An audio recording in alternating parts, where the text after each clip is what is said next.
All right, so I have this question from Lucky, and Lucky is asking, how do you balance putting relationships before money and charging your worth or the cost for your creative work? I have seen how creatives struggle with keeping up with life's expenses in their bid to want to value relationships that meet them for work, especially when there is a level of familiarity between the creative and the supposed client. All right, thank you very much for that question, Lucky. So I think simply what Lucky is asking is, how do you find a balance, strike a balance between working with a client that you are charging what a lot of us will consider a premium for, where there is no emotions to make you compromise your price, between that client and a client who you are familiar with, who most of the time will not want to pay your rates or not want to pay anything. Now that's a good question, and when I read this question at first, on the surface it seems like a question about balance, but when you think about it and look at it a little deeply, you look at it deeply and you assess it, it's not really about balance, it's more about purpose. And I would explain what I mean by this. I think where to start answering this question from, and I will try to answer this question in a way whereby you do not get confused. So I want you to just follow me closely, because we are going to have to veer away from this question before coming back to this question, to the answer for this question. So this question is about work, and it's less about balance and more about purpose. So where we must start with this question is, what is the purpose of work? When we know the purpose of work, we will know how to work. And so when we know how to work, it's going to be less of who should we work with, who should we not work with, based on how much they're paying us, based on whether we have relationships with them. The purpose of work is very important. And work is one of those things that I realize a lot of us go into without truly knowing the purpose. We just know it's the next phase of our lives.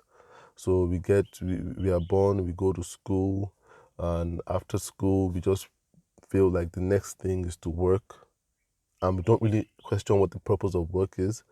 And a lot of us, when we start working for a while, we go into marriage, but we don't really know what the purpose of marriage is. And then we go into childbirth, and we don't know what the purpose of childbirth is. Life goes on and on like that, to the point where you go into retirement and you don't know what the purpose of retirement is. And then we approach death and don't even know what the purpose of death is. So we approach death with a sense of finality and with a sense of fear. So every part of our lives is something we go into without questioning.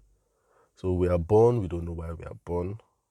A lot of times when we are born, we are too young to intellectualize what's going on. But when we start thinking, we are distracted by a need for education, and we are thrown into education. We don't choose education; we're just thrown into it, as at least formal education. So we don't question it, and it goes on and on like that into work, marriage, childbearing, and retirement, death.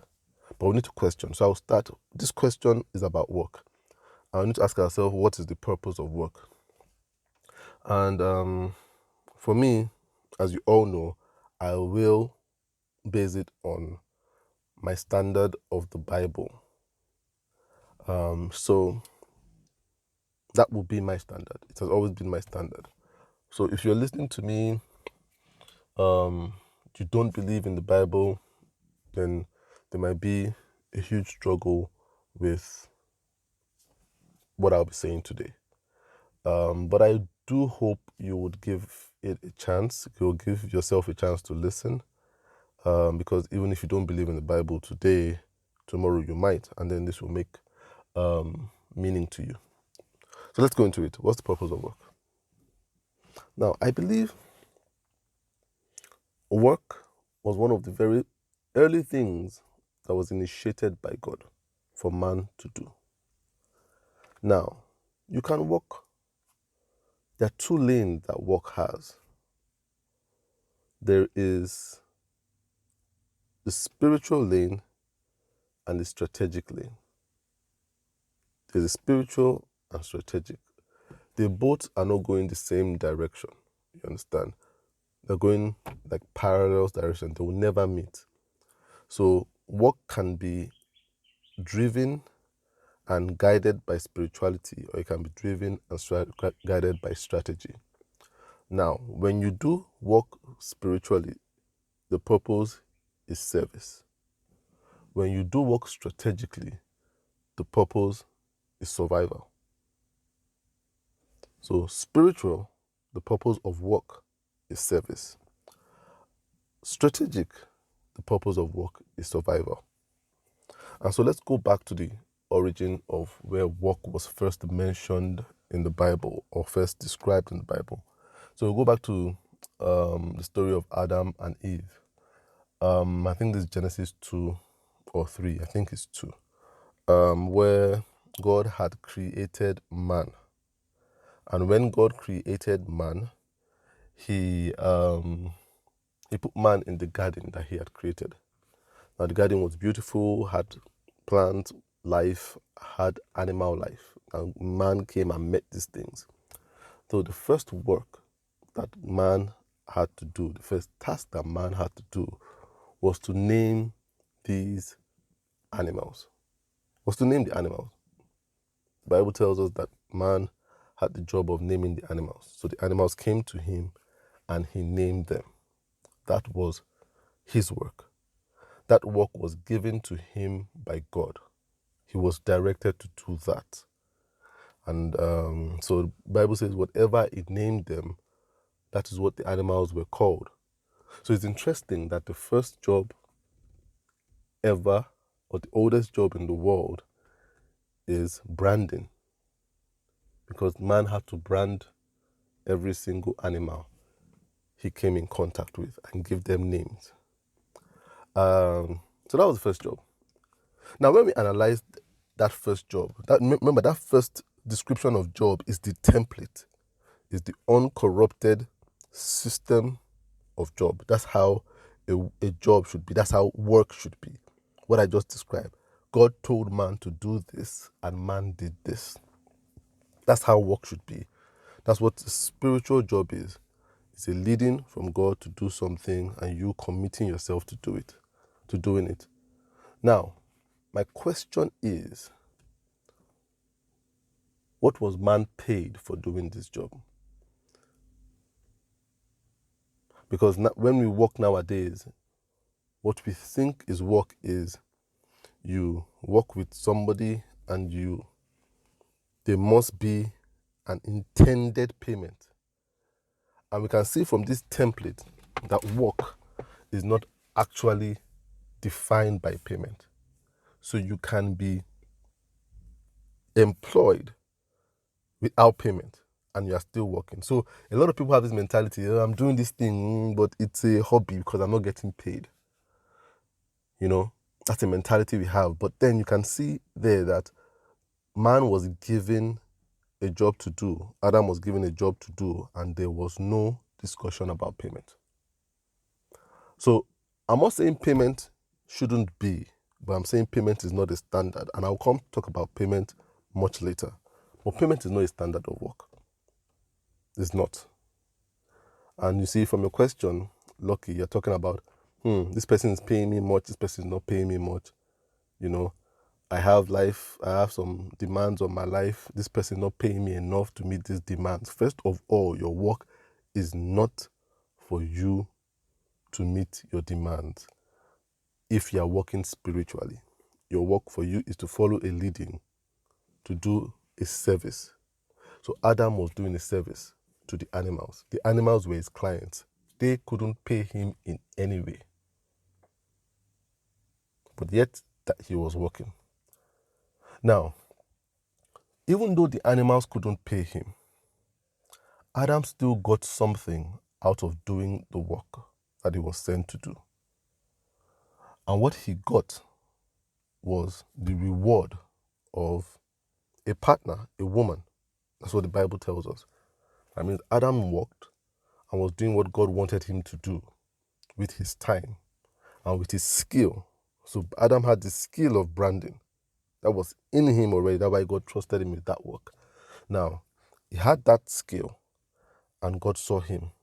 And as God saw him doing the work, God realized, he's alone and this is not good. So God knew his deepest need. We are never told whether Adam knew how in need of a partner he was. You understand? We were never told of what was going on within Adam's mind. You understand? Or his internal thought. But then we were told that God realized that it wasn't good that he was alone. And then God took something out of him, a bone out of him, and made a woman. And he said he put Adam to a deep sleep, and while he was sleeping, he took out his rib and made a woman. And when Adam awoke, he saw the woman and he was excited. He said, wow, at last. So that makes us know that deep inside Adam, he realized that he needed some form of company. But then God had given him something that really blew his mind. He didn't think that company was going to be something that came from him, something that aligned so much with his inner yearnings. So he said, this is flesh of my flesh and bone of my bones. What he's trying to say is that this is absolutely satisfying. So you see, the original template of work is God sends, you do, and God decides what he gives you. And what he gives you always blows your mind. That is how spiritual work goes. That is the original template of work. To find out who God is sending you to, doing the work, serving the people God is serving you to, not particularly with a mind of getting from the people God is sending you to, but doing the work willingly, diligently, and while you do it, God meets your deepest, innermost desires beyond your imaginations. And God wows you. That is the template of work, spiritual work. Now, I said there are two paths of work, spiritual work and strategic work. Now, when you read through the Bible, the story of Adam and Eve, we come to a place where there is the fall of man. Man becomes disobedient, gets distracted, goes against God's direction and leading. And man is sent out of the garden where things are in the original form, God's intended form. And then he goes into a fallen system, a corrupted system. And this corrupted system, there is a cost pattern of life, pattern of life. And so the description of work now changes for those living within the corrupted system. So God says man is now having to go out and till the ground and break the ground and sweat before he gets what to eat. So work now becomes about doing hard labor, facing resistance so that you can get to survive. Now work became about survival. So work became about a strategy to survive. And that became the second template of work, which is highly corrupted, but it's highly propagated into this world. That's how a lot of people work, whereby you do back-breaking stuff and you get a compensation for doing back-breaking stuff, not a reward. A lot of time when you do back-breaking stuff, you feel entitled to a return on it, a compensation. Compensation is hardly ever mind-blowing. You see it coming. So what now? The work became about having a corn seed, digging the ground, which sometimes is hard, sometimes it's soft, sometimes sometimes there's rain, sometimes there's no rain. You put it in there and you wait, painstakingly wait, expecting to see corn. So when you see it, you're not totally mind blown, but you're happy that you're seeing corn, and then it increases in number and stuff like that. But it's never like the surprise of you sleeping and waking up and seeing something that is flesh of your flesh, bone of your bone. So you see, that was not a statement that was accounted to man anymore when it came to reward. It wasn't like, oh man, I'm so satisfied by this. It was like, oh, finally, harvest has come. You understand? So that is the strategic lane of work. When you do work, it's strategic. You're doing it for survival. Survival. And that's the animalistic way of doing work. Because that's how animals work. Animals, everything they do is survival. So when a bird is flying, a bird is not just flying for the pleasure of it. The bird is either flying for food, flying for mating, or flying to escape from a predator. So it's either chasing a prey, chasing a mate, or escaping a predator. It's every single animal. That's what they move. When they are moving around, they're never moving around aimlessly. They are driven by food, mate, or predators. One of those things. So it's either provision of food, what they're going to eat, is a provision of a mate, or a fleeing from a predator. That is the animalistic way of working. Survival. It's the base way of working. And work in itself is about service. The intention of God is for us to go back to the original way of working, where we work out of a sense of direction. And God tells us to do something, we do it with all our hearts.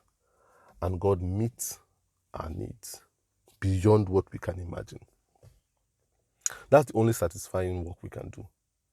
That's the only work you can do that at the end of the day, you wouldn't be burdened with questions of, should I work with this person because they're not paying me enough? Or should I not work with this person because I have my needs that need to be met? I need to survive. So what I'm saying is I need to survive. But the essence of work has never been for survival. The essence of work is service. So the first thing we need to do is break out that survival mentality. Survival is God's work. It's very, very hard for somebody who is not spiritually minded to understand and to grasp this. That's why people that are not spiritually minded never have rest. Because they have to think and deal with their own survival. The essence of work. At the end of work, you should feel emptied, not tired. But you only feel emptied when you pour yourself into the work. You feel tired when you drain yourself. And that's what strategic work is. You drain yourself because strategy involves a lot of thinking. How do I do this? Spirituality involves being led. So the person that knows how directs you in the how. So the burden of strategy has always been, how do I do it? So we are having a strategic session. It's always like, what do I do? What do I do? What do I do? Strategy is never inspiration. Strategy is a lot of preparation. And you see, when I used to do logo design, a lot of people used to think it was hard. People will see my work and say, whoa, it must have taken a lot of time to think of this idea. No, it never used to take me a lot of time to think of ideas. Never. Never. If I ever told you that doing my job as a logo designer, when I was working as a logo designer, was hard, it's a lie. It was never hard. It was as easy as can be. Because what I used to do was just surrender. I'll go to bed and I'll wake up and the idea will be there. Never digging, never too much digging, never. You understand? The idea, when I used to talk with the clients and have like discovery sessions with the client, it was easy to talk. It was easy, it came easy. It was an inspiration. I hardly ever needed to prepare. And the same thing when I'm teaching right now, it comes easy. When I had this question, I read it and I just said, God inspire me. And the answer to this question came to me. It wasn't having to go and research books and read and no, it wasn't about that. I hardly ever do that because it's a spiritual work. And so him who sends me with a map of what to do, a description. I'm not strategizing. The burden of strategy is very heavy. So when I work with people, I work based on a leading, not based on their pockets, on how much they can pay me. No, based on a leading. So a lot of times when we have this strategic mindset, we work with our eyes, with our outside eyes. But then we must walk blindly, trusting God's eyes. That's the only way we can make good decisions. And I'll let you know this. The person that has paid me the most, you understand, paid me the most for the work I've done as a service. I started out by doing absolutely free work for that person. It wasn't a strategy. I just wanted to help that person. I started out by doing free work. That work was the first work I ever did. The first work I ever did was for the person that has paid me the highest ever, or led me to the highest ever paying job I've done. Now imagine if I didn't work for that person. I said this person didn't have money to pay me, because the person is a relative. And I said, no, this person won't pay me. I'm not working for them. I'm looking for someone to pay. Then I would never, years after, be connected to the largest stream of income that I've ever had. Because years later, this person was the same person that connected me to my largest stream of income till date. So you see, you can't work with a strategic mind and say, this person's a relative. They don't pay well. I want to work with more people that can meet my immediate needs. Yes, they might meet your immediate needs, but your needs will increase with time. And sometimes it's the person you ignore in the immediate that can help you in the future. But your eyes do not see the future, so you must trust one whose eyes see the future to lead your work. So work must be spiritual. Because one work is strategic. You are working with your eyes that have very limited vision. And so you always think of reward, or not reward, but compensation for work. It never blows your mind. The person whose mind is blown is the person who trusts on the person with higher intellect, that knows your innermost, deepest desires that you cannot even articulate. You don't even know what you need, but you know you need something. Just like Adam I really believe couldn't really articulate what he needed. If they asked him what kind of companion he needed, because all he saw were animals, he would have asked for another animal to be his companion. But then God knew what he needed and what was suitable for him. Adam could never have thought of a woman. Never. If you asked him, what do you want to be the payment for this work? He will look around the garden and he will see an animal or a plant. And that's what he will require. That's what he will ask for. Something with fur, claws, a tail. He would never have thought of a woman. Only a higher, more intellectual being that knew its innermost desires could have satisfied it. And so, your immediate needs that you say you have, they're your immediate needs, but there are higher, deeper needs that you have that God can satisfy through your service of work, not through your strategy of work. And I hope this makes sense to you. I'm watching a series right now. It's pretty interesting. It's called Carol and the End of the World. It's an animated series on Netflix. When I started watching, I thought it wasn't too interesting. But then when I got into it, because when you watch animation, you kind of expect it to be in a particular way. So when I was watching this one, I thought it was going to be funny. I know, that kind of, I thought it was going to be like the Simpsons type kind of thing, but it wasn't. It was more serious. So it's set in an apocalyptic world where the world is about to be, another planet is about to collide with the world, and people have just less than 7 or so months to live. They were aware that everybody in the world would die in less than 7 months. So the series is a countdown to this inevitable collision of these two planets, the Earth and this other foreign planet. And first of all, everyone panicked. And then after the panic, something interesting happened. Most of the people in the world quit their job. So throughout the series, you see people just having Christmas in April. Going skydiving in the middle of the day, just doing leisure. People live their life to do leisure. A lot of people quit their jobs. A lot of the organization, there was no police. There was the supermarkets were closed and stuff were just left open. They were not even closed. People were just living a constant vacation. People quit their job. A small select people who didn't quit their job went to find other jobs as distractions. But what it was interesting to me was the fact that people abandoned work when they realized survival had been compromised. And that makes you know that most people work for survival. When they realize that we are all going to die anyway, the first thing they do is quit their work. The first thing they do is quit their work.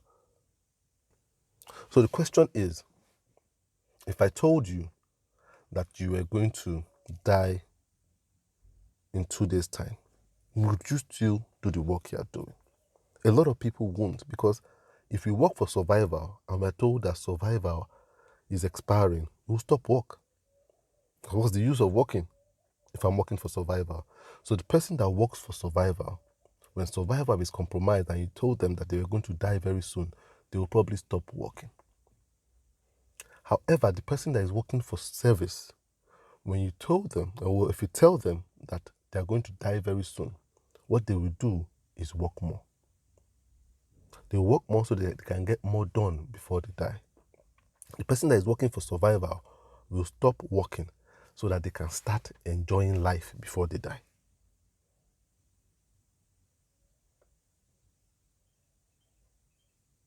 Work is a service. That's why you realize there are two types of people. There are some people that just realize they have cancer, and because of that cancer they pour themselves more into their work, because what they see is the harvest is plenty. Let me get to the next person. Let me die working, doing this service. I must. So you see, if they told Adam while he was doing the original work that he was going to die, the next day what he will try to do is get to all the animals and start to see, I need to do this, I need to name this animal, I need to name this animal. You probably stay awake to name all the animals. But you see, while he was farming, if they told him I'm going to die the next day, he won't farm anymore. What's the use? What's the farming for? I won't be there to eat the food anyway. You understand? That's the difference. However, we must never work from a point of survival strategy. Now you must ask, then why do we get paid? Now, payment is a beautiful thing. Payment is a beautiful thing. Having a rate card is a good thing. But we put it too much at the center of our service or the center of our work, where it shouldn't be. Payment is like a wedding ring. It's good, but it's not particularly important. It isn't. It's a great symbol of marriage, but it is not marriage. It's not the center of marriage. It's not what keeps you faithful. It reminds you. It is a symbol of accountability, and it's a symbol of commitment. It is a symbol of commitment. So you look at it, you remember you're accountable and you're committed. And it's always also an evidence of accountability and commitment. The same thing payment is. A lot of us use payment as a source of provision, but payment cannot provide so much. You understand? It can check off some things, but it hardly can blow your mind.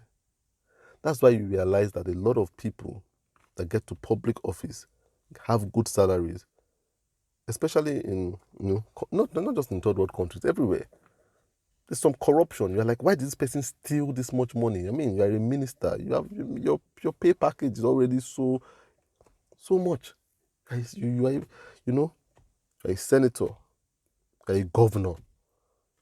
At least in Nigeria, your pay package is much, but you still see them getting involved in shady things because the payment is never really enough. It's not. You cannot with your own hands blow your own mind. Only God can. The only way you blow your own mind with your own hands is by consuming too much and acquiring somebody else's own. So you temporarily blow your own mind. Because temporal, you go and acquire even more. So you steal some more. That's why people that steal funds never stop. They keep still acquiring. Only God can blow your mind to a point where you're like, this is it. You really get me. So payment is not for provision. Payment is for accountability. So when I charge a client, it's not because of my immediate needs. If I continue to charge because of my immediate needs, my rate will continue to go up. And that's why we have economic problems right now. Because a lot of people are charging for their needs. So they're like, oh, I have a bigger house right now, I must charge more. I have more children right now, I must charge more. I have 2 cars to fuel right now, I must charge more. That's a highly unfair way of treating the people you're serving. You're serving them for the increase and the expansion in your life. That's not how. Your payment is a sign of commitment. When you look at it like a wedding ring, it reminds you that you are married. You have something to get through. The same way when you receive money from somebody, it reminds you that you have a work to finish. Because something creeps in life, distractions, procrastination, laziness. Even when you're working at a service, you might want to sleep some more. But then that money will remind you, I got this person's money with me, I need to go back to and do this work. The same thing on the end of the client. The client too feels, oh, my money is with this person. You must finish up this project. Because clients too can lose interest and say, if you just say, oh, I'm not interested in this project anymore, Jerry. I don't want to do it. Because there's nothing joining. Just like a girl and a guy can walk away from a relationship and say, I'm not interested in this guy anymore. But sometimes that visual reminder, you understand, that you have on your hand, you can't just walk away from it, you understand? So when it's not there, people will ask you, where's your ring? You understand? That's how it works. But a ring is not the commitment per se. It's just something that helps. It's not the direction for a relationship. It just helps. You understand? It doesn't fulfill a relationship. It doesn't guarantee a happy relationship, but it helps as a visual reminder when you're getting disillusioned. The same thing too with payment. The visual reminder is a reminder. You understand? It's a reminder. It can never fulfill your innermost desires if you are not stealing, which will fulfill it temporarily. Your payment never. No matter how much you work with clients that are deep pockets, next month you will need another client because you will change your house, you will change your clothes, you will change your phone, you will change your car. Then you keep on looking for the highest client. You understand? But you don't want to be caught up in that struggle because after a point, you put yourself in a place where you now struggle for people. People now start saying, how much is this person, how valuable is this work that they're doing that they're charging this much? Because every work has, a glass ceiling where you're like, okay, I'm not sure I want to pay this much for just a photography anymore. I'm not sure I want to do this for this anymore. And that's when you start to see your clients dwindle. I got to that place when I was doing logo design. At a point, people were like, man, this dollar is so expensive, man. I might as well work with this young guy. His logos too are good. I can manage it. So that's charging me this much, that kind of thing. That because I got into that mindset too. That I have cheats now. I need to pay school fees. I need to do this. I need to pay for so many expenses. And I started putting on the client. But the client now started figuring, this is not just a logo. Yes, his logos are good, great, branding is good, but then we have this young guy, we can guide him to do this. Let's make this compromise. Then I started seeing less and less clients. You see, you cannot work from a strategic mind point or from point of urgency of your needs. You must let God lead you. So I still do free work today. I still teach people freely today. Do you understand? As long as I feel like God is directing me to serve in that way, I serve in that way. And that's what I want to encourage you all. Your needs are there, they're knocking, but only God can truly fulfill your needs beyond your deepest imagination. But your work is not a strategy, it's a service. It's spiritual work. Never work for survival. God takes care of your survival. You are higher than an animal, that every single movement is either a movement for food, a movement for mating, or a movement for run away from prey. And that's what we do too. It's either we want to pay for our feeding expenses, or want to impress somebody, a mate, a guy, a girl, or want to run from prey, who can be a landlord or whatever it is that demands money. Life is beyond that. Life is beyond that. And you must live like a higher organism, not like a dog or a bird or a chicken or a goat. You understand? Very important. So work is spiritual. And I hope this helps you and help someone listening to this to get the real concept of work. It's very, very hard because we've lost that initial template. And the world has taught us that the system of work is about strategy. It's about survival. It takes intentionality to get back to that place where you can say work is about a leading and say, God lead me. And sometimes it leads you to do free work. But remember, it's not your work that takes care of you per se. It is your God. So even if you're not doing a business, you're going to work as an employee, don't always just think about the salary at the end of the day. That should not be how you choose your job. Let God help you to choose, so you look at the purpose of the work. You understand? Look at the purpose of the work. Does it align with the purpose that you feel God is leading you through? But you can't know unless you do know God. You understand? And that's why I tell that people that people that are spiritual are going to always be stuck with confusion, the burden of choice. But when you are if you're not spiritual, that's always going to be your burden. But when you're spiritual, that's the first burden that will be lifted up. That oh, should I do this? Should I not do this? You have that internal leading. You understand? To know this is what I should be doing. This is what I'm led to do. This is how I'm led to serve. And then you feel more fulfillment, and then you see that those things that you feel are your personal needs will begin to evaporate one by one. You understand? They'll begin to evaporate. So you were made to serve, not just to survive.